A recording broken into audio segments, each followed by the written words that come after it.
안녕하세요. 오늘은 전에 영상에서 말씀드렸다시피 오늘은 그 브레이크 블리딩 순서에 대해서 한번 말씀을 드려보도록 하겠습니다. 사실 오늘 내용은 이게 정비 매뉴얼하고 조금은 다른 그런 이야기가 같이 좀 포함이 되어져 있다 보니까 사실 좀 조심스러운 내용도 좀 있어요. 그러다 보니까는 내용이 좀 길더라도 최대한 여러분한테 말씀을 드리는 게 좀 오해가 없겠다 싶어서 그래서 오늘 내용은 살짝 길어질 수도 있습니다.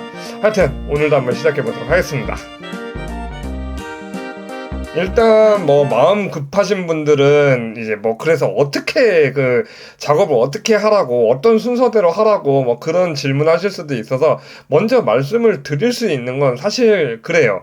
여러분들이 알고 있는 방식으로 교환을 하시면 됩니다 라고 이렇게 말씀을 드릴 수가 있을 것 같은데, 근데 이렇게 말씀을 드리면은 그런 분들도 분명히 계시겠죠. 그러면 야, 너 너무 무책임한 말 아니야? 누구나 할 수 있는 말 아니야? 그렇게 말씀을 하실 수도 있는데 사실 그 이유를 지금부터 한번 좀 얘기를 해보도록 하겠습니다. 우선 제 채널에서는 이제 거의 BMW F30에 대한 내용을 가장 많이 담고 있으니까 BMW F30의 작업 순서를 말씀을 드리자면은 여러분들이 흔히 알고 있는 그 방식입니다. Z자를 거꾸로 그리는 그 운전석, 그냥 하이드로백에서 가장 멀리 있는 보조석 뒤, 그리고 운전석 뒤, 그리고 보조석, 그리고 운전석, 이 순으로 오는 그 블리딩 방식을 가지고 있는데, 이제 M 패키지 차량 같은 경우에는 약간은 조금 다른 방식을 가지고 있어요.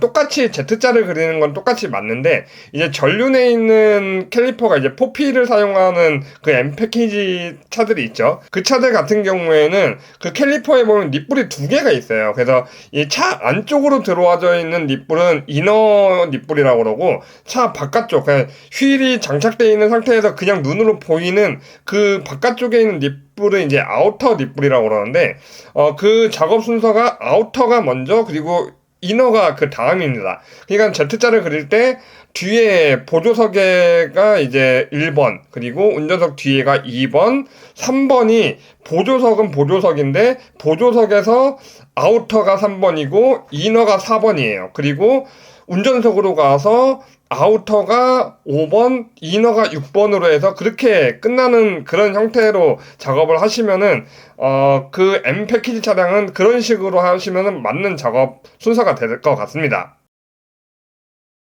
이번에는 역 Z자 형태의 그 교환 순서가 아닌 다른 방식의 교환 순서를 말씀을 드릴 건데, 사실 제가 이 영상을 준비를 하면서 다른 이제 블리딩 방식도 여러 가지가 있거든요. 근데 왜 유튜버와 블로그에서는 이 X자를 그리는, 그러니까는 보조석 뒤에가 1번, 운전석 2번, 운전석 뒤에가 3번, 보조석이 4번인 그 대각선 방식만 얘기를 하나 싶어서 좀 궁금했어요. 그래서 그것을 좀 제 나름대로 찾아를 봤는데, 왠지 모르게 이게 이유가 아닐까 싶은 게 사실 하나가 있었습니다. 그래서 거기에 대해서 얘기를 하면서 다른 블리딩 방식에 대해서도 함께 얘기를 한번 해보도록 할게요.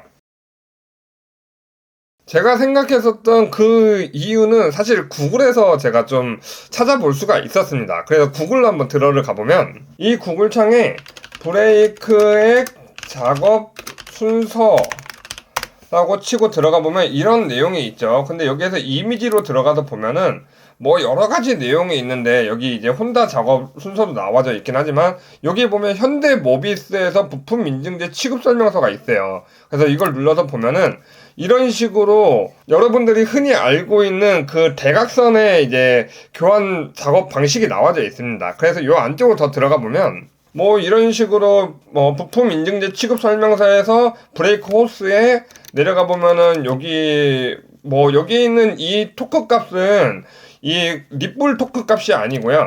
여기 플레이어 너트 토크 값입니다. 잘못 조이시면 안 돼요. 그래서 이 플레이어 너트가 이 브레이크액이 들어오는 이 너트 토크 값을 얘기를 하는 거니까 여러분들 헷갈리시면 큰일 납니다.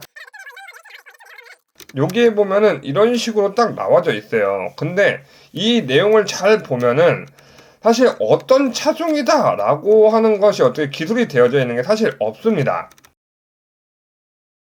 그러면은 이 블리딩 방식이 예전에 우리가 알고 있던 역 Z 방식에서 이 대각선 방식으로 변경이 된 걸까요? 그래서 거기에 대해서 조금 더 확인을 해보도록 할게요. 그래서 이번에는 현대자동차에 있는 GSW라고 하는 그 사이트를 한번 들어를 가보도록 하겠습니다. 정비를 오래전부터 하셨던 분들 중에 보면은 구화방을 손을 안 대보신 분들은 거의 없을 거예요. 정말 뭐 95년도 차죠. 그래서 저도 예전에 진짜 맨 처음 차가 97년도식 아반떼 구화방이 제가 그 첫 차였거든요. 그래서 뭐 그때 정비를 했던 건 아니지만은 뭐 제가 이제 정비를 하면서 그 차도 만져를 봤었었는데, 일단은 우리가 알고 있는 그 역 Z 방식 정말 오래전부터 끌고 왔었던 건데, 그 방식이 그러면 구화방에는 똑같이 그렇게 적용이 되어져 있어야 되겠죠. 그래서 구화방을 먼저 확인을 해보도록 할게요. 이 GSW라고 하는 사이트는 현대자동차에 있는 매뉴얼을 볼 수 있는 그런 사이트예요. 그래서 여기를 로그인해서 들어가면은 뭐 이런 식으로 나와져 있어요. 그리고 여기에서 보면 정비 지침서가 있죠. 여기로 들어를 가서 여기에 보면 승용으로 하고 모델에서 아반떼로 들어를 가볼게요. 여기 아반떼에 보면 종류가 되게 많이 있는데, 여기 RD라고 하는 이게 구화방입니다. 그래서 여기로 들어가 보면 여기에 보면 이런 식으로 위의 과정을 아래 그림의 순서에 맞춰 작업을 반복합니다. 위의 방식이 이 브레이크의 이 교환 방식이에요. 근데 보면은 우리가 알고 있는 그 대각선 방법하고 약간은 방식이 다르죠. 조금 반대로 가 있죠. 여기 원래는 1번이 여기고 2번이 여기여야 되는데 1번이 여기고 2번이 여기에요. 근데 이 그림을 잘 보면은 여기가 운전석입니다. 여기가 이제 운전석이라서 여기가 운전석에서 가장 멀리 있는 곳, 여기가 1번이고 2번, 그리고 여기가 운전석 뒷자리예요. 그래서 여기가 3번, 여기 보조석이 4번. 이런 식으로 구화방도 지금 우리가 원래 알고 있던 Z자를 거꾸로 그리는 방식이 아닌 대각선, 그러니까는 현재 있는 그 유튜버님들이라든지 아니면 블로그님들이 말씀하시는 그 방식이 맞아요. 그럼 다른 차종도 조금 더 보도록 할게요. 제가 2012년도 2월 26일 날 그때 제가 이 자동차 정비 이 자격증을 취득을 했거든요. 그래서 그때 당시에 제가 정비를 하면서 가장 많이 만졌었던 차가 산타페 CM, 그리고 제네시스, 그리고 그랜저 XG, 뭐 그런 차들이었었어요. 그래서 그 차들 중에 가장 많이 만졌었던 산타페 CM을 한번 보도록 할게요. 그 차도 똑같이 제가 역 Z자로 그런 식으로 교환을 하는 식을 배웠고 그 방식대로 작업을 했었던 차들이었습니다. 그래서 보면은 산타페 CM으로 들어가서 대략 뭐 2012년도 걸 먼저 한번 볼게요. 그래서 보면은 여기도 보니까는 지금 유튜버님들이 얘기하는 그 대각선 방식을 가지고 있습니다. 그럼 조금 더 과거로 한번 가볼게요. 그래서 뭐 한 2010년도 정도로 한번 보도록 하겠습니다. 이쪽도 보면은 똑같이 이렇게 대각선으로 그려주는 그런 이제 블리딩 방식을 채택을 하고 있었습니다. 그러면 이번에는 신형 투싼을 한번 보도록 할게요. NX4가 이게 신형 투싼이거든요. 그래서 이 투싼을 한번 보도록 할게요. 그래서 2024년도 거에 브레이크 시스템에 들어가서 블리딩 절차에 들어가면은 여기에도 똑같이 이렇게 대각선으로 나와져 있어요. 그렇죠? 그러면은 이 투싼의 NX4의 하이브리드를 한번 보도록 하겠습니다. 그래서 이 하이브리드에 들어가서 24년도 걸 똑같이 보면은 블리딩 순서에 들어갈 때면 이런 무슨 특수공구가 하나가 있죠.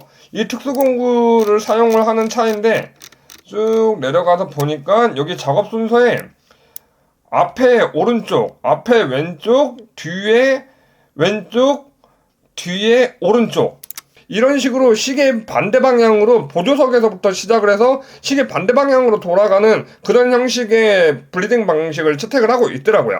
그래서 또 다른 차를 한번 더 보도록 할게요. 요즘에 많이 타고 다니는 이 그랜저 신형을 한번 보도록 할게요. 이것도 똑같이 일반 차량은 대각선으로 되어져 있지만은 하이브리드 차는 이거 아까 전에 봤었던 장비하고 똑같은 장비죠. 그 특수 장비를 이용해서 여기에 보니까는 아까 전에 투싼하고 똑같은 보조석에서부터 시계 반대 방향으로 이렇게 돌아가는 그런 형식의 블리딩 방식을 채택을 하고 있습니다. 그러면은 이거 아까 전에 앞에 봤었던 건 일반 차고 이것은 하이브리드 차니까는 그러면 일반 차와 하이브리드 차만 이렇게 나뉘어져 있는가 보다 그렇게 생각하실 수도 있죠. 그래서 또 다른 차를 한번 확인을 해보도록 하겠습니다. 그래서 이번에는 제네시스 G80에 보면 DH가 있고 RG3가 있죠. DH가 9버전이고 RG3가 신형입니다. 그래서 DH에 먼저 들어가서 보면은 19년도 거가 지금 마지막이죠. 여기도 이렇게 대각선으로 이렇게 나와져 있습니다. 그렇죠? RG3에 들어와서 24년도 것을 보면은 아까 전에 있었던 이 특수공구를 또 사용을 하고 있죠.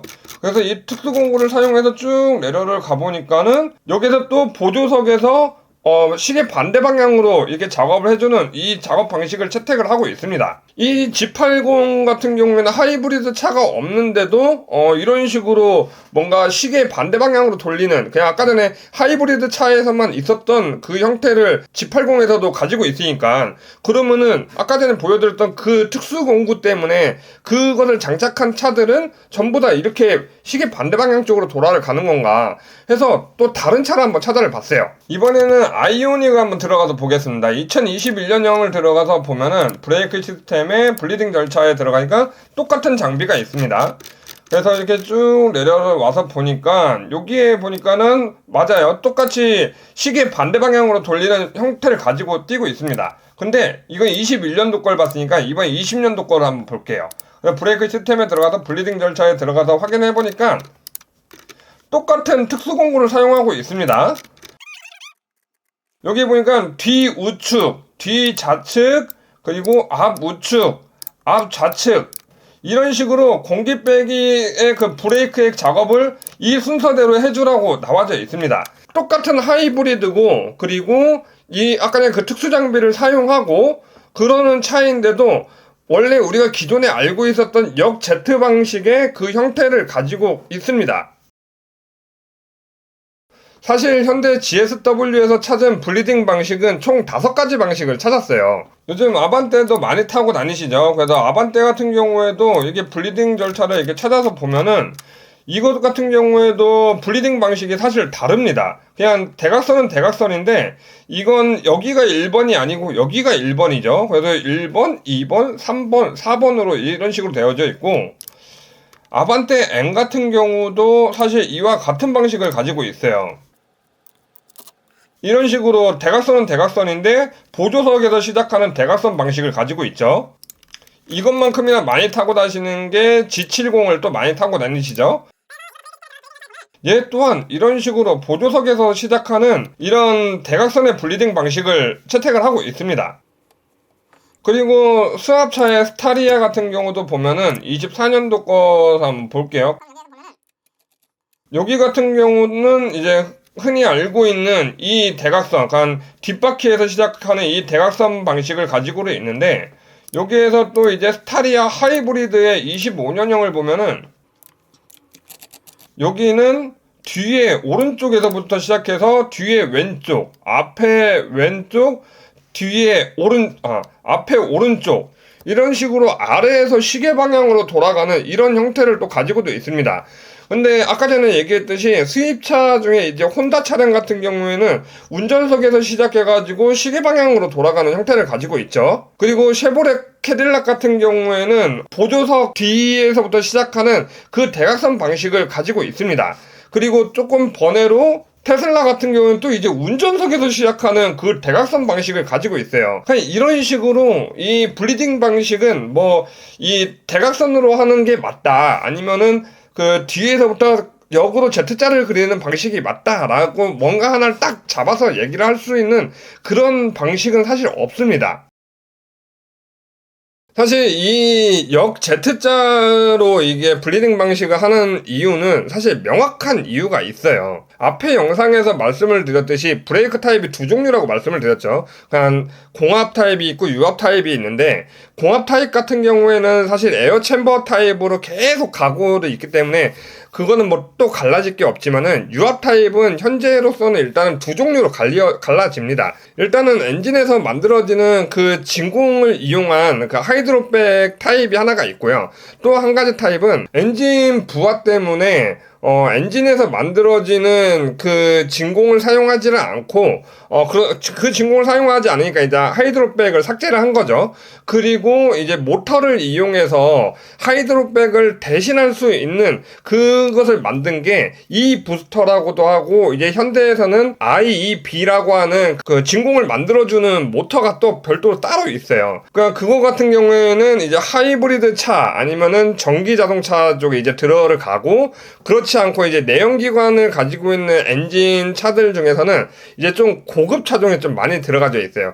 그게 이유가 그 모터가 제가 듣기로는 되게 굉장한 좀 고가의 장비로 알고는 있습니다. 그래서 일반 차들에다가 넣었다가 문제가 생기면은 사용자들이 조금 감당하기 힘든 그런 가격이라고 제가 들은 적이 있었어가지고, 하여튼 그런 부품이 하나가 있어요. 그런 부품을 달고 있는 차에 사용되는 브레이크 타입이 이제 전자식 브레이크라고 뭐 그런 식으로 이름이 붙어져 있는 걸로 알고 있는데, 그런 식으로 이렇게 또 그 안에서만 해도 또 두 가지로 또 나뉘어집니다. 근데 이 전자식 브레이크 타입이 됐든 아니면은 뭐 그냥 일반 브레이크 타입이 됐든 뭐가 됐든지 간에 마스터 실린더와 리저브 탱크는 브레이크 페달과 가장 가까운 데 있어요. 근데 이 ABS 모듈 같은 경우에는 운전석 쪽에 있는 것도 있지만은 보조석 쪽에 있는 경우도 있습니다. 혼다 차량에서 그런 식으로 나뉘어져 있는 걸 제가 본 적이 있었거든요. 그 마스터 실린더에서 ABS까지 가는 그 라인은 길이가 똑같아요. 근데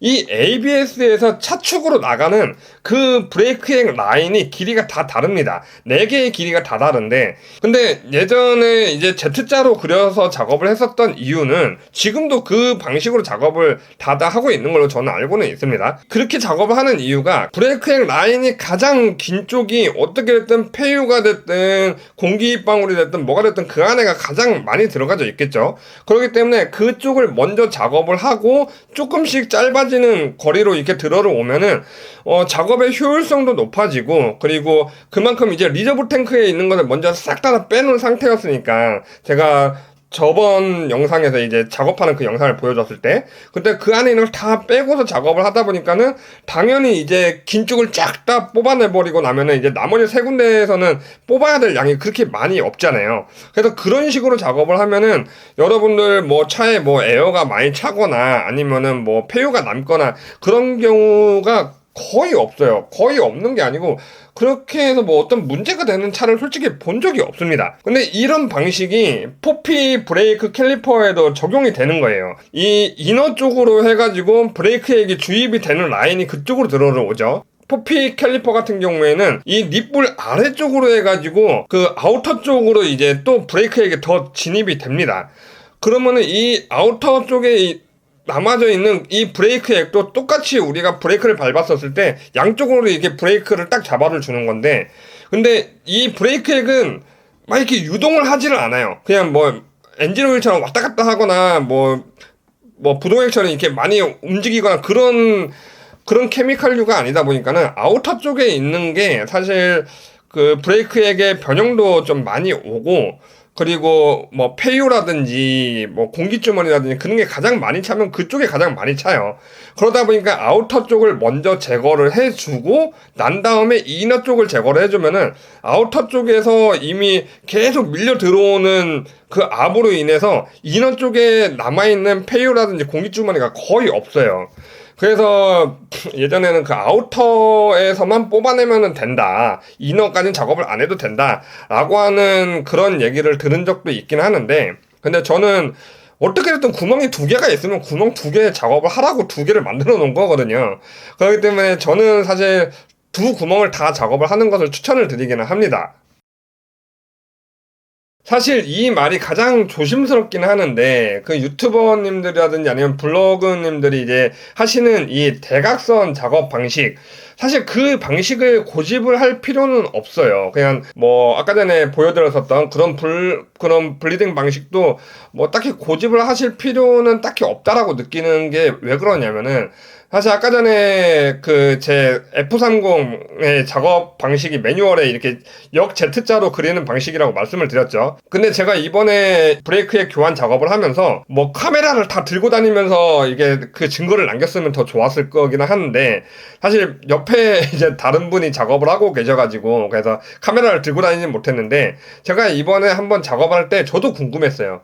그래서 그냥 운전석을 먼저 하고, 그리고 운전석 뒤를 갔다가 보조석 뒤로 갔다가 보조석으로 이런 식으로 U자를 그려서 작업을 해봤습니다. 어떤 문제가 생길까 싶어가지고 전혀 문제는 없었어요. 지금도 뭐 교환한 지 한 달이 넘고 2달이 다 돼가는데, 사실 얼마 전에 강원도도 갔다 오고 막 이랬거든요. 근데 뭐 아무 문제가 없었습니다. 근데 뭐 이렇게 아무런 문제가 없다고 해가지고 그래서 여러분들한테 여러분 아무 문제가 없으니까는 그냥 이렇게 하셔도 돼요, 저렇게 하셔도 돼요, 그냥 이것을 쉽게 말씀을 드리기가 조금 그래요. 사실 말씀을 막 함부로 못 드리는 이유 중에 하나가, 어떻게 됐든 매뉴얼이 있는 것도 매뉴얼이 있는 거고, 이제 테슬라 같은 경우에는 아예 이제 그 정비 툴이 있어요. 그 정비 툴로 해야만이 이제 HCU를 이제 그 밸브를 강제로 열어서 열리는 쪽만 이제 작업이 되는 그런 형태인 것 같더라고요. 근데 사실 BMW도 ISID라고 해가지고 그런 장비가 있고요. 또 이제 현대자동차 같은 경우도 GDS라고 하는 일반 자그마한 스캐너가 아니고 파형까지 찍을 수 있는, 그냥 현대 블루엔즈에 가면 노트북으로 이렇게 있는 또 장비가 또 있어요. 그런 GDS를 이용해가지고 뭐 에어백이가 아니고, HCU의 에어백이가 아니고, 제가 이번에 이 영상을 준비하면서 이 매뉴얼을 좀 많이 봤어요. 그랬더니만은 그런 GDS를 이용한 그런 방식도 있는 것 같아가지고, 그래서 예전에 사용하던 그게 Z자를 그릴 수 있는 그런 형태의 이제 고전적인 방식은 아마 사용할 수 있는 차도 있지만은 사용이 안 되는 차들도 지금 좀 많이 생긴 것 같습니다. 그러다 보니까 여러분들한테 막 이렇게 하세요, 저렇게 하세요, 뭐 그냥 아무렇게 하셔도 상관이 없어요, 막 이렇게 말씀을 드리기에는 다른 것도 아니고 브레이크인데 이걸 그렇게 말씀드리면은 제가 너무 무책임한 그런 말씀을 드리는 것 같아가지고, 그래서 이 부분에 대해서는 제가 앞에 영상에서도 말씀드렸지만 셀프로 작업을 하는 걸 추천을 솔직히 못 드리겠어요, 정말로. 제가 전에 영상에서부터 계속해서 브레이크에 대해서는 가급적이면 정비소에 맡겨라, 그냥 전문가한테 맡겨라 라고 말씀을 계속 드리는 이유가 사실 이런 이유 때문이에요. 이런 블리딩 작업이 굉장히 방식이 정말 많이 있습니다. 근데 아까 전에 앞에도 얘기했듯이 이 정비사라고 해가지고 모든 차의 블리딩 방식을 다 알지는 못해요. 여러분들이 뭐 괜찮으시다라면은 내 차의 블리딩 방식을 알아서 정비사님한테 가서 브레이크에 교환을 할 때 이런 순서로 작업을 해주세요 라고 이렇게 얘기를 해볼 수는 있습니다. 근데 또 보면은 또 정비사님들만의 또 그런 아집을 가지고 계신 분들이 있는데, 근데 뭐 어떻게 됐든 그 정비사님이 그런 아집을 가지고 있다라고 한다면은 그건 본인 마음대로 하시겠죠. 근데 그러다가 이제 어떤 문제가 발생을 했다라고 한다면은 그 부분에 대해서 문제 제기를 할 수가 있습니다. 그래서 내가 뭐 보상을 받을 수도 있는 그런 상황이 될 수도 있겠죠. 하여튼 오늘은 이렇게 내용이 정말 좀 길어졌죠. 사실 진짜 좀 어떻게 줄이고 싶어가지고 제 나름대로 좀 노력을 많이 해봤어요. 사실 이번 영상이 6번째 찍는 건가? 6번째인가 찍고, 이거 하면 한 3번째 지금 편집하는 건데, 이 영상만. 근데 진짜 좀, 쉽지가 않네요, 솔직한 얘기로. 하여튼, 오늘도 여기까지, 시청해주셔서 너무 감사하고요. 다음 영상도 뭐, 최대한 빨리 만들고, 또 다른 것도, 사실, 이베이에서, 다른 부품도 이제 좀 주문했어요. 그래서 지금 집에 와 있는데, 겨울이 되기 전에 이제 작업을 한번 해볼까 합니다.